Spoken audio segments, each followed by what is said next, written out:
Hello and welcome to the Handicapable Black Woman Throne Room. My view of humanity is a whole new tea. Hello and welcome to the Handicapable Black Woman Throne Room. My view of Ooh, okay, so we're gonna sit, sip, and be petty because first, I bet there are countries around the world looking at they don't need reality shows right now. Like America's got all the reality TV that they need. It's got drama, it's got petty, it's got with ice, it's got some violent, like all these yeah, yeah. They disgust me. Like, I mean, because and I can't. Some people are just doing their job, and so I can only have so much disgust for those people, but it's the person above them who are telling them because especially from my opinion it's based off of racism and hatred, and especially within the Republican Party a lot of them keep saying no we're not. You are based off of racism, you are based off of bigotry. A lot of your voting base are associated with hate groups. Literally, like especially after Elon did that, that thing, yeah. It's like the white groups were applauding him and telling him that it was exactly what Democrats said it was. And it's crazy because the Republicans are like, he didn't do that. He did this. And then they mock with it. And then they keep losing their jobs. It's like, okay, maybe you need to go to class, school, study, a book, a library. I don't know which one, but it's one of the above. You need at least. But with the tariffs, it's like I'm going to get on the topic in a minute, but remember, my YouTube channel is as messy as my life. And so I'm going to be talking more about how ICE and it's mostly the leader that I have to just I won't say be angry at, but I need to pay attention to because a lot of people who are in 47's cabinet or in his higher ups have a level of bigotry, racism, just vile, deplorable. Like they don't think much of certain parts of humanity, especially when even the people who have Republican shows, if you guys have been paying attention, like especially just watch more of my episodes. I have the screenshots, I have the evidence, I show anything and everything. It's like with the flying of the planes, and even there was another Republican spokesperson or whatever. They were in MAGA or whatever, and they were just like, yeah, if I had a black pilot, I'm gonna have to pray. And it's like, yeah, I'm hoping he's white or whatever. And then another one who said, Black people are not citizens. They're not American citizens. They live here, but they're not citizens. But these are the people promoting the Republican Party. But then people keep telling me that Republicans doesn't have a large base of racism, of hatred. And then they keep saying Democrats are the ones that are dividing, but then they keep even blaming the LGBTQ community when they just want to love who they want to love. They're not trying to encourage anybody to follow their footsteps because it's like they already know that like they're being punished for their actions. They wouldn't encourage like unless someone is authentically gonna be in the LGBTQ community, they're not gonna just tell somebody to follow suit. And it's like I have friends that are in the LGBTQ community and I hear the things that they go through, the pain and the suffering. But instead of trying to pray it away and all this other nonsense or whatever, I love them for them. I appreciate and adore them for being the amazing people they are and being authentically them, and like we have mutual care and love for each other. But I don't like. Oh yeah, yeah. Okay, before I start, like one other thing, one last thing. Ooh, and it's Patty, but it's like I'm liking Canada more and more now.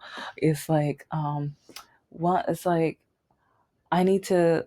Yeah, let's just say once it warms up in the summer, maybe I can even ask a couple friends or like 'cause it's like I'm trying to get my businesses together and everything like that.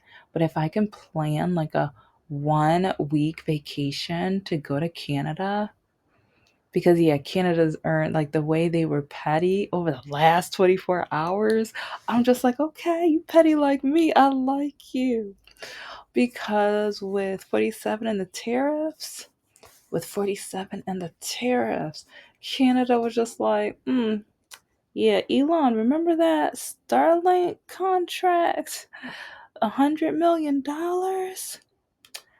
Yeah, we're canceling that. Yeah, you can say goodbye to that. Yeah. And it's like, when I read about, like, I was just like, hold up, what? Canada, high five, a virtual hug. And if you ever like, yeah, it's like if any of you guys ever want to have a virtual sit and sip of tea and be patty with me, you are like, it's like as long as like progressive, liberal, Democrat or whatever, because like, yeah, I don't want like, yeah, it's like you have to be careful what you say because next thing I know, I might have like a Canada MAGA person like, oh, that's an invite. No, what? No, no, no, no. But anyway, okay, here we go.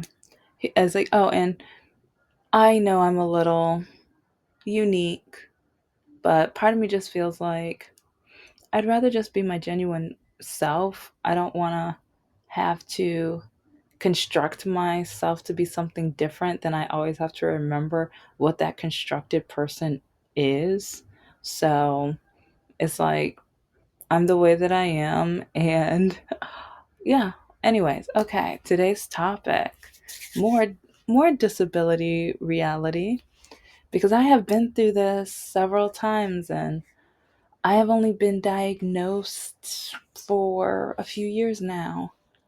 And there's a woman going to Kroger, going to the grocery store in Michigan, and this guy has the nerve to judge her, stop her, call her out her name, call her the B word, because I guess he needs to know her diagnosis. He needs to know if she's really disabled. He needs to know, or he's accusing her of using her mother's. And it's kind of like, um, it's not like I know people who have done it because, especially at the community college or the colleges that I worked at, especially on one campus, there would be students bragging to me. It's like, because I remember offhand, there's this one African American student. It's like every week, like I would get ready, I would park my car, and then walk slowly to my class because, yeah, my disability, whatever. And this guy, he was such a jerk. He would literally, like, and because he would even tell me or brag to me that he was using his grandmother's. And I'm just like, so you're gonna literally tell me you're doing something illegal? And he wasn't in my class. It's like he ran by, he stopped, like one of the weeks he stopped and looked at me. And he was like, "Heh, I got one too. It's my grandmother's." And then he kept running. But then I remember there was another week when he was running and one of my students was coming up to me. "Hi, professor." Oh, that student stopped in his tracks. Because, yeah, most people automatically think since I have a disability, since I'm black, since I'm a woman, I have to be a student. Yeah, they think I have to be a student. And it's hilarious because he looked at me like he was shocked. And he was like, "Professor, who?" And I was like, "I'm like the only one around." And I was like, "So when you do illegal things, you're going to be careful who you talk to, right? Because like I don't know his name, and it's like cuz I would have snitched because he was the way that like I can't stand when people like, especially he knows that I have a disability. And there was even one time when he pressed the handicap doors. And the thing is, I don't care if you're going to use the handicap doors, but don't punch it. Like, 'cause I've seen students literally, like, they even, there's this one lady at one of the other locations. She literally punches a button and looks at me when she does it, literally punching the button. I even told ask security. I was like, can you guys put a sign? Can you do something? Because it's like if that gets damaged, because like you can even see like parts like that button kind of gets bent, kind of was bending over time because it's like she would tell her friends to punch it too. And so once you keep telling people to punch that button, gonna be damage. But one week I was walking into the classroom and stuff, or no, I was walking towards the building, and he ran to the door, and I was almost to the door, whatever, and like he was going through the handicap door, but on purpose he went and pulled it closed on purpose. And so then I had to wait for it to close all the way and then press it again. And I know it's like sometimes you can press it midway and it'll open back up, but then the timing still isn't right or whatever. But I don't know. It's just when I see stories like this and jerks like him, uneducated, he's highly poorly educated, it gets on my nerves because other times I would get out of my car and even before I was diagnosed, people would be like, "Oh, give me a break, walk right. There's nothing wrong with you." And I'd be in shock. I'm like, "Excuse me?" While I'm in absolute pain. Just start walking right. Go to a doctor, do something. Maybe you're just lazy. And my face would literally be in shock. Literally, like because okay, like just because of how I look, now you're telling me there's nothing wrong with me? Guys, people with disability look all different ways. And it's like if you're religious, God made us in all different shapes, all different colors, sizes, and forms. Just like there's so many different types of disabilities. I try to learn about different ones like each year and everything because I want to be more like thoughtful. I want to be more educated within the disability community. So I am more well informed. And I remember at a lot of them happened at the community college, now that I think about it. But there was another time where my sister is dropping me off or whatever, and I'm getting out of the car. And the city police stops his car. He's in traffic. He's in traffic. But he stops his car in the middle of the street. In the middle of the street, right near a stoplight.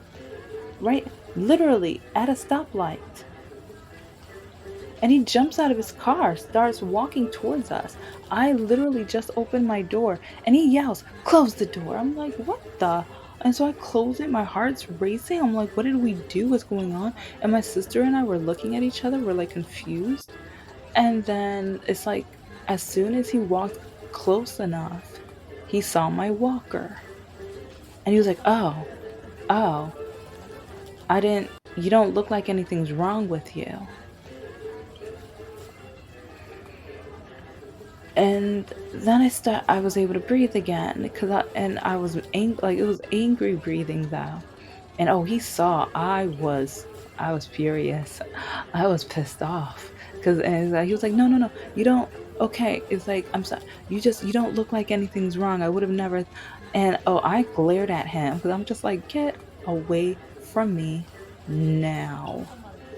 And so he was trying to have the last word, and my sister was just like, no, just okay, yeah, it's like she has a disability. Can you please just? And so he didn't even apologize. He just got back into his vehicle. But I know, like people aren't gonna honk because, like, yeah, they missed the green light. They couldn't go around or whatever, and or I think some tried to go around or whatever. But so it's like I kind of felt bad for them because I'm like, okay, well, because of his ignorance, stupidity, and just unawareness. It's like, and this is why we need diversity, equity, and inclusion. It's like people keep saying we don't need DEI. DEI is stupid. It aggravates me. It's dumb. It's this. It's that. Well, if he had learned a little bit about diversity, equity, and inclusion, maybe he wouldn't have stopped his vehicle in the middle of a street and like delayed people, frustrated people, scared the crap out of me. And it's just sometimes when I get out of my car, people stare, people look, or I've had people ask me, oh, you're borrowing that, right? That's not yours, right? None of your business. Like, that's one thing. It's like Republicans always say, mind your business, mind your own business, all this other stuff. But then when it comes to the LGBTQ community, they want to know all of their business. When it comes to people with disabilities, they want to know all of our business. Because people, even when they see me, once they see me get my walker out, because sometimes they stare, because since I don't quote unquote look like I have a disability, they want to watch me. They want to see, can I yell at her? I want to yell at her. I want to degrade her. Did she steal that? Oh, she's stealing a disability parking space. I'm going to watch because I need to make sure I can prove oh man, she has a walker. But then some of them, I want to know what she has. I want to know what happened. And so they literally come up to me and ask me, what's my disability? Do you know how annoying and frustrating that is?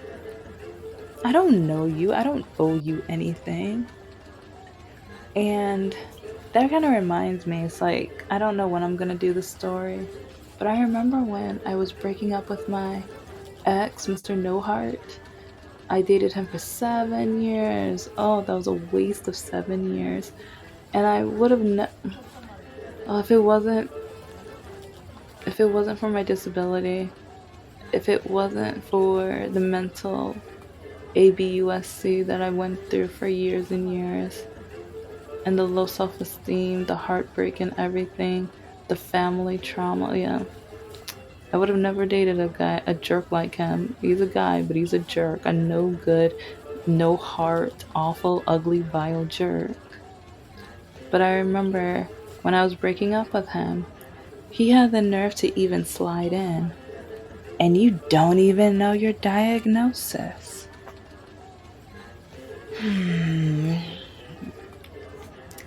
Because when we first started dating, it's like my legs were getting worse and worse, but doctors were still shooing me away, telling me it was in my head and all of the stuff since I was a child. So I was just going through the pain. And I dated him because he tolerated my walking, and I could prove to my mother, see, mom, someone can like me or love me or whatever. He's never going to marry me, but at least it's two out of the three or whatever. Oh, yeah, because my mom, since I was in 10th or 11th grade, she always told me, as long as you walk like that, no one's ever going to want you, love you, or marry you. And so I was trying to at least win two out of the three. Yeah, I didn't need the last one, but so I started dating him, and my walking was getting worse and severely worse until I could no longer like walk and drive without, or now I had to have he was never there during my surgery. I'm going to tell that whole story and everything because I told a lot of the story about a month ago. But yeah, around the surgery time, there's some specifics and some deep dives. but he refused to come to the to the library. Like, sorry, I'm thinking about going to the library later this week because I want to do some research for one of the crimes in my murder mystery and everything. So, and some people are like, just look it up online. I like being a nerd. I love going to, like, to me, it's like typing my story at the library, like, especially, I mean, it's a winter day, but getting cozy with some books and stuff. And I'll probably end up getting some mystery books too to read. Yeah. But anyway. Oh, and also I have I need to do some research on shoes. I have a lot of research on shoes I need to do for another. Like, I have too many ideas, but I need to first finish my first novel. If you got, like, for the people who've been listening, yeah, you're probably like, just finish the first one. I'm working on it. I'm working on it. But my brain is on overdrive, and I have so many different ideas that I need to at least start the idea before I give up on it. But with my ex, I remember, like, after the surgery, and then they found out, no, there's something worse. There is something wrong with her. So then more MRIs, blood tests, and other tests and experiments or whatever. And then finally, I had a certain test, and yeah, found out what I was born with. That hurt the most, knowing that I was born with something and I was punished for over 30 years. I was told that I was of no use, no good, and my mother should have never had me, etc. It's like, and my perfect sister doesn't want to hear it, or sometimes she tells me just go to a therapist, and I'm like, well, if you don't know the pain she put me through, it's like I might as well tell you guys because I feel like it's gonna help somebody. It's like, even when your mother or father or anybody tries to tell you they should have never had you, that you're a waste of time, that you're never gonna be anything, just, you have to keep going. Ignore, like, it's it's hard to ignore. It's hard to ignore, but if you can turn that pain into energy, if you can turn that pain into something positive, one, is gonna prove them wrong, and two, that will show how amazing and beautiful you are. But I finally got diagnosed, and my he was my boyfriend, kind of. Still, I was breaking up with him, but he didn't like it. So 2 or 3 months after my diagnosis, because yeah, I'm gonna, yeah, I need to tell the whole story because, yeah, he thinks the girlfriend is always supposed to call the man unless the man needs money or attention or your car, or just, yeah. It's like those are the only times he ever called me, is when he needed me. And he's such an idiot, he still doesn't get that. And so people like, ask him. I asked him so many times, I'm not your secretary, your mom, your maid, your receptionist. You need to call me sometimes, and not just because you need my money, not just because you need something from me, not just because you need me to buy dinner for you and your daughters. Yeah, it wasn't just him, it was his daughters too. But I remember when he tried to dig in. You don't even know what you're diagnosed with. You don't even know what you have. And I was diagnosed for about 2 months, 2.5 months maybe. And when I told him, yeah, I do know my diagnosis, I have been diagnosed. All of a sudden, well, you have to tell me. You dated me for 7 years. Tell me what you have. I want to know. If I can find the screenshots, I will post them. I'm petty. I don't care. Like, after realizing how, I have so many stories to tell on him, because even last week I realized how he literally tried to put rules on me. But I think he found out that I'm not the conservative type of girlfriend at all. Like, he knew I was a Democrat, liberal, progressive, but then he said, he claimed he's Democrat. But I mean, maybe it's because his family is MAGA, that he was brought up MAGA, so he was still trying to treat me in a MAGA way, especially since his ex-wife cheated on him. And like, maybe he was trying to have, since I guess, I don't know like how they dated or whatever, but I guess maybe he was trying to have more of a MAGA submissive girl approach or whatever. But yeah, that didn't work. But I just remember, like, I ignored him. And I think he texted me once or one or two more times telling me that I owe him my diagnosis. And I was totally disgusted. I don't owe you anything. I don't owe you anything, especially. Where were you? Where were you when I'm at a test where they're literally like electric shocking me? They're literally electrocuting me, poking me with needles. And this test was like about an hour long. Where were you? Where were you during the 20, 30 different blood tests that I had to do? Where were you during all of the MRIs? I think altogether was like 5 or 6 times I had to go for that MRI.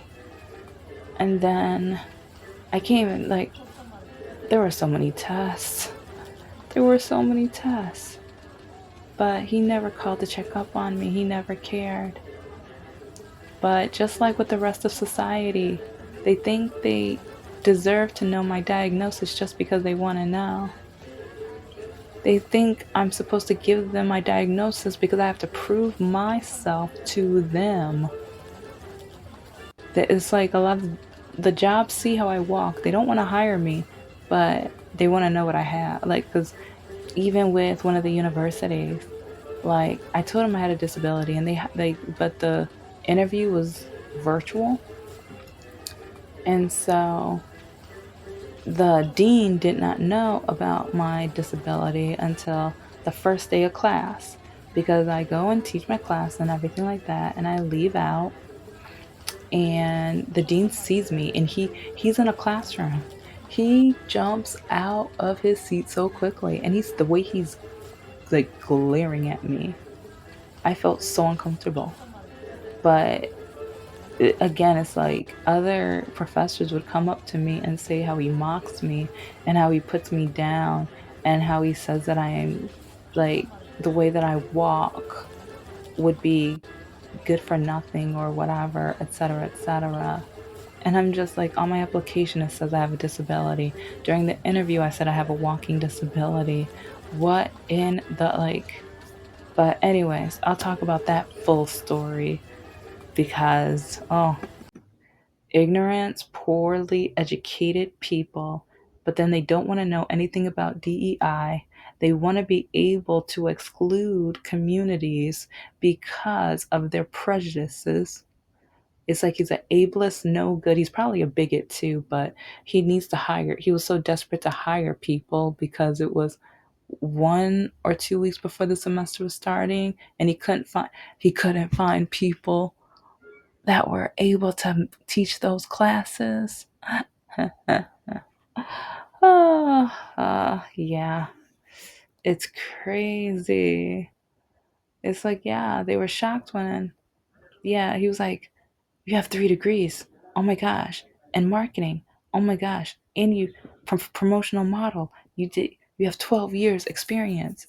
You're highly qualified. You're overqualified. Oh my gosh. And yeah, I had all that talk, all that jab. But then he saw me. He wanted nothing to do with me. I proved myself, but then they saw me. They wanted nothing to do with me. Idiotic, ableist, bigots. But this is the Handicapable Black woman. I am a woman, I am of color, and I am handicapable. But most importantly, I am human. You're human too.